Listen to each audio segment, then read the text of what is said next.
I've said this. The last 61 quarterbacks before this draft that have picked, don't count this Mariota thing. Okay. The last 61, one's a star and about 5 can play, and the rest have struggled. To me, that's not the player. That is the culture. Yep. You got drafted into the Browns.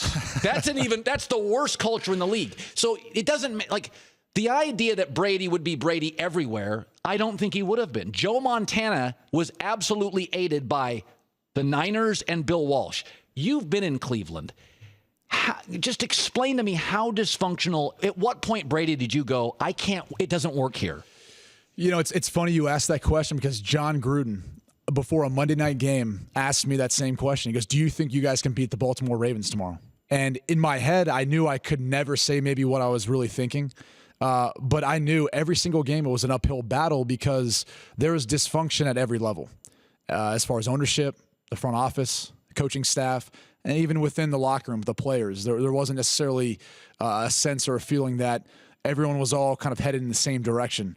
And that's the toughest part because you're talking about building a culture with an organization. Absolutely. It takes time. Oh, good God. And no one's patient anymore. I mean, good or bad, right? Jameis Winston goes out, has a bad first half. Statistically speaking, he looks okay at the end of the game, even though he didn't look quite as good as Mariota. Right. But Mariota sets the world on fire. Now he's already in the Hall of Fame.